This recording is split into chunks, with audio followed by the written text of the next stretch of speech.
19h, Madame, Monsieur, bonsoir. Merci de nous rejoindre sur Al24 News pour cette édition spéciale consacrée majoritairement à la réunion du Conseil des ministres. Une réunion du Conseil des ministres consacrée à l'examen d'un projet de loi relatif à la prévention et à la lutte contre la traite des personnes, ainsi qu'à plusieurs exposés ministériels concernant notamment les préparatifs pour le mois sacré du Ramadan et le dessalement de l'eau de mer.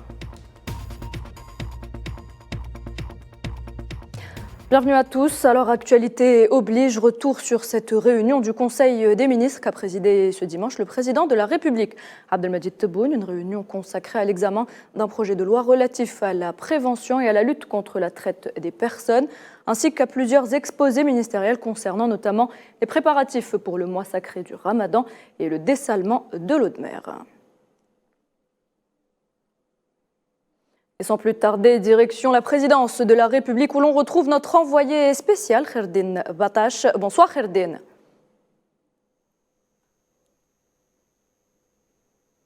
Kherdine, est-ce que vous m'entendez ?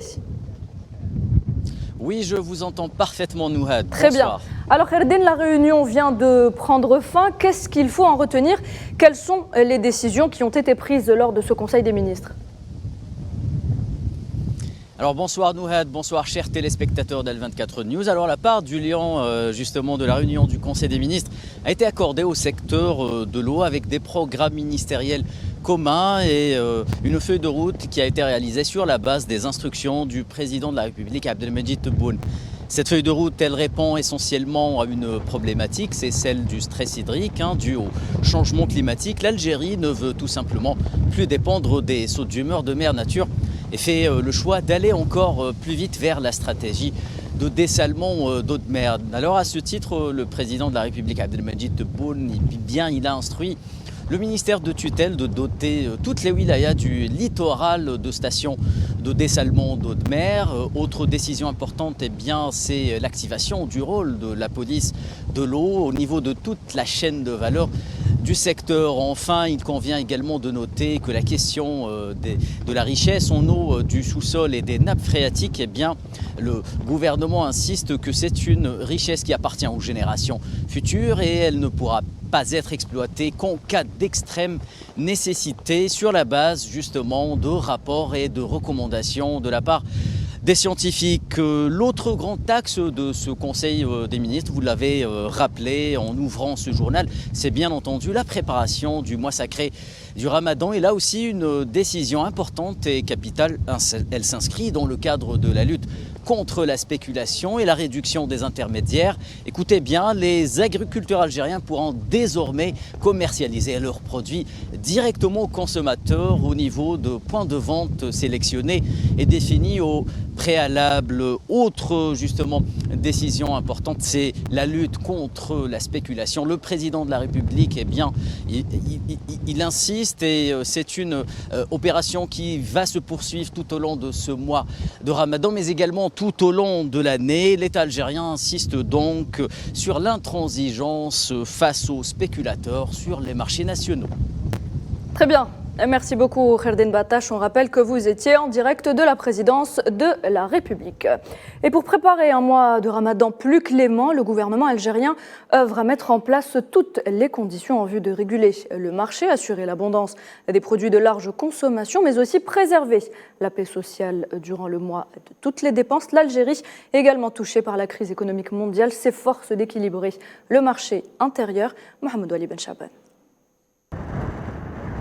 Les préparatifs du mois sacré de Ramadan sont les principales priorités de l'heure pour le gouvernement algérien. À quelques encablures du mois béni, l'exécutif décide de prendre davantage de mesures pour assurer une meilleure régulation des marchés et examine les moyens d'approvisionnement en perspective d'une hausse de la consommation qui caractérise le mois du jeûne. Sur fond d'une crise économique mondiale atroce caractérisée notamment par un taux d'inflation très élevé ayant frappé de plein fouet les marchés étrangers, une batterie de mesures serait la bienvenue, visant à contourner en premier lieu ces fléaux et absorber la pression sur les matières premières touchées par une hausse des prix vertigineuse. Le Ramadan approche à grands pas. Le gouvernement se mobilise d'ores et déjà pour soutenir le pouvoir d'achat et contrer la fièvre des prix et garantir la disponibilité des produits en volume suffisant.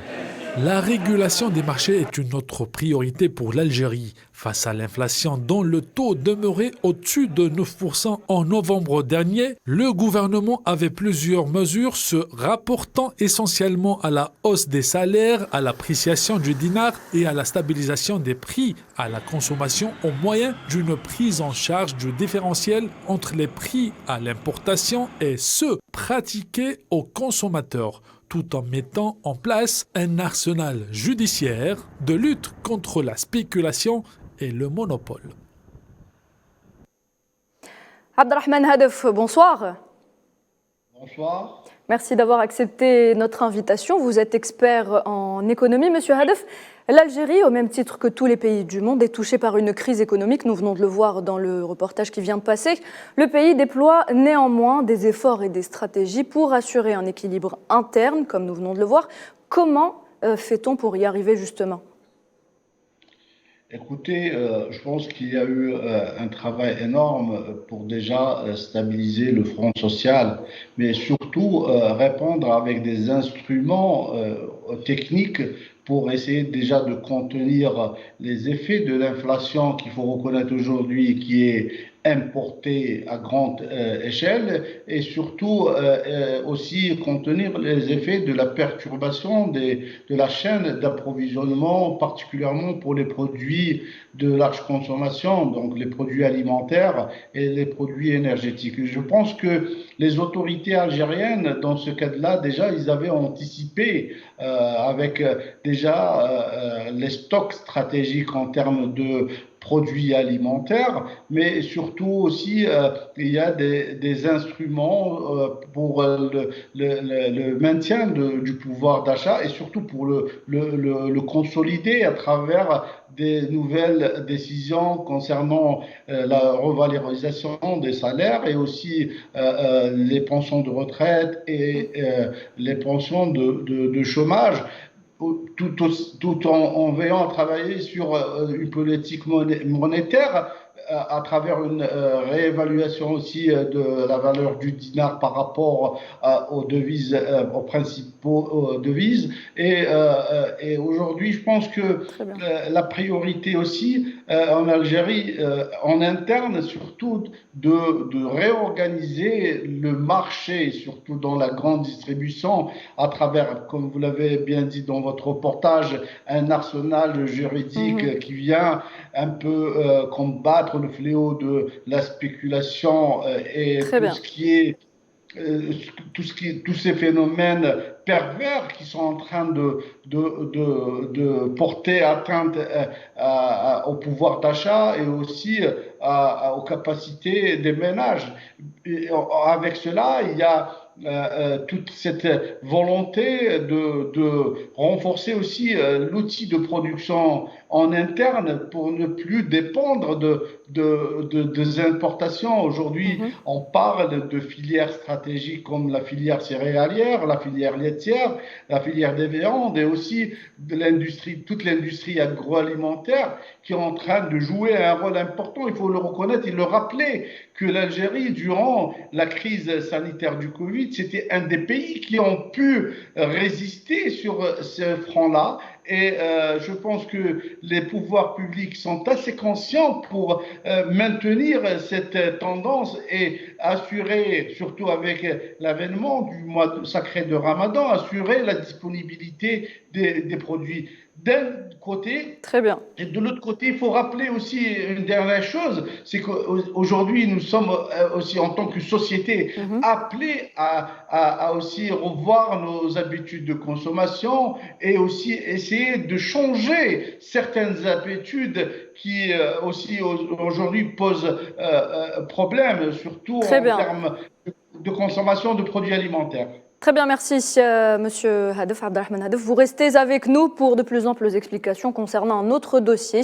Le temps de revenir justement sur cet objectif de l'État algérien d'avancer sur le dossier du dessalement de l'eau de mer, faire en sorte que 60% des besoins soient couverts par ce projet, par ce choix stratégique. L'État a investi pour l'heure dans 14 stations de large capacité déjà opérationnelles. 5 sont en cours de réalisation, 6 en projet. Le dessalement de l'eau de mer, le choix stratégique de l'Algérie pour ne plus dépendre de la pluviométrie, comme l'explique le président de la République. في سياسة تحلية مياه البحر فيها أكثر ضمان بالنسبة لتزويد المواطن بالمياه العذبة بمياه صالحة للشرب بالأخص في المدن الكبرى. أعتقد بانتهاء المشروع هذا الخمس مشاريع نتاع 300 ألف متر مكعب لكل مشروع شرق غرب وسط نصل إن شاء الله إلى إنتاج ما يفوق 3 ملايين و300 ألف متر مكعب سنويا في الجزائر. Alors je reviens vers vous, Monsieur Abdelrahman Hadef, pour un focus justement sur ce sujet qui est le dessalement d'eau de mer. Est-ce que vous êtes toujours avec nous ? Oui, je suis avec vous. Avec ces décisions concernant le dessalement d'eau de mer, pensez-vous que l'Algérie arrivera à une production de 3,3 millions de mètres cubes jour en 2024 ? Je le pense. Je pense que avec l'importance de cette ressource et le choix stratégique qui a été adopté par les autorités algériennes, je pense que l'Algérie va atteindre les objectifs prévus en termes de dessalement d'eau de mer et surtout atteindre un peu quelque chose comme les 40% de capacité d'eau potable pour, à partir du dessalement de l'eau de mer. Je pense que l'Algérie déjà dispose d'une grande expérience dans ce domaine. Déjà, il y a 14 stations qui sont en exploitation, donc ce qui dénote déjà d'une avancée dans ce domaine. C'est pas quelque chose de nouveau. Maintenant, l'Algérie a fait le choix, c'est un choix stratégique, d'aller vers une exploitation à grande échelle. Maintenant, on parle de 19 projets, de 19 stations qui va porter, comme le rappelait le président de la République, les capacités à plus de 3 300 000 mètres cubes de dessalement. Et il y a de nouveaux projets qui sont à l'étude. Je pense que l'Algérie, à travers l'Algerian Energy Company, a acquis cette expérience. Maintenant, les semaines passées, ils ont annoncé même l'ouverture de filières au niveau de l'université et des spécialités pour former les diplômés dans le domaine. Très bien, monsieur Hadef, nous aurons l'occasion d'y revenir plus longuement un peu plus tard. Donc, si on suit bien votre raisonnement, l'Algérie veut répondre et peut répondre à 60% des besoins en eau potable grâce justement au dessalement. C'est possible selon vous. Et puis, on continue également sur un autre dossier qui a été longuement discuté aussi aujourd'hui. L'Algérie a placé la prévention et la lutte contre toutes les formes de traite des personnes au cœur de ses priorités à travers une série de mécanismes et de procédures prévoyant des textes et des institutions devant intervenir dans la prévention justement de ces personnes. Et pour en parler, nous avons en direct avec nous Monsieur Abdelkader Soufi. Bonsoir Monsieur. Bonsoir. Alors, l'Algérie n'est pas à l'abri de ce fléau qu'est la traite donc des personnes. Le pays est une plaque tournante des migrants subsahariens. Il est donc indispensable de renforcer son arsenal juridique.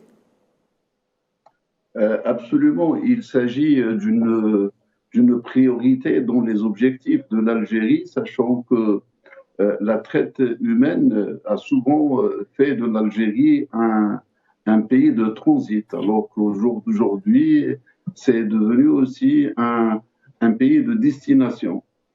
Ainsi, je pense que cette loi qui vient d'être votée vise à mettre des mécanismes pour pouvoir lutter contre ce fléau qui a, à mon avis, donc affecté doublement et les migrants et l'Algérie. D'abord les migrants parce que il y a une violation de leurs droits humains et ensuite pour l'Algérie c'est une menace sécuritaire. Partons de ce principe-là, donc, et l'Algérie voulant protéger essentiellement les femmes et les enfants qui sont l'objet de cette traite et qui, beaucoup de pays en souffrent, mais surtout l'Algérie, du moment que l'État algérien a décidé de prendre en charge ce fléau qui est nouveau. C'est un phénomène nouveau pour l'Algérie. Donc, en fait, les acteurs eux-mêmes de ce commerce et de cette traite ne sont pas algériens.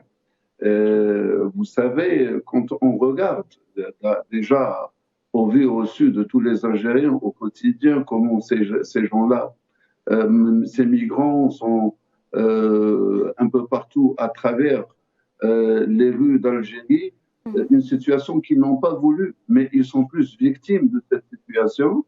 Et je crois que parmi les mécanismes à mettre en place, c'est une action concentrée et globale, d'abord avec les institutions de l'État algérien, avec les partenaires socio-économiques, mais aussi avec les pays d'origine.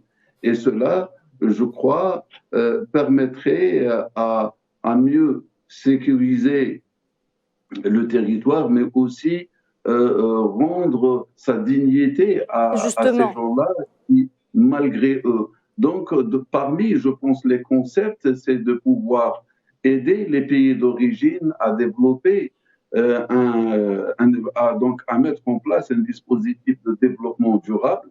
Je crois que, entre autres, certains projets phares et stratégiques de l'Algérie, tels que le projet Nigal ou le projet avec la Mauritanie, à titre d'exemple, peuvent permettre un développement en exploitant le delta du Niger, d'autres deltas, qui permettent ce qui permettra aux populations de se stabiliser et d'éviter donc tout contact avec ces fléaux de crimes organisés qui en tirent profit. Vous savez, au-delà de ce qu'on voit, il y a de cette traite, donc des cellules endormies. Et c'est justement, Monsieur Abdelkader Soufi, ce que nous allons développer plus en détail dans quelques instants dans notre émission L'Échiquier International. Vous restez avec nous, un sujet donc sur lequel nous reviendrons plus longuement. J'aurai le plaisir donc d'approfondir le débat en votre compagnie. C'est la fin de cette édition. Merci de l'avoir suivi. Restez avec nous pour L'Échiquier International.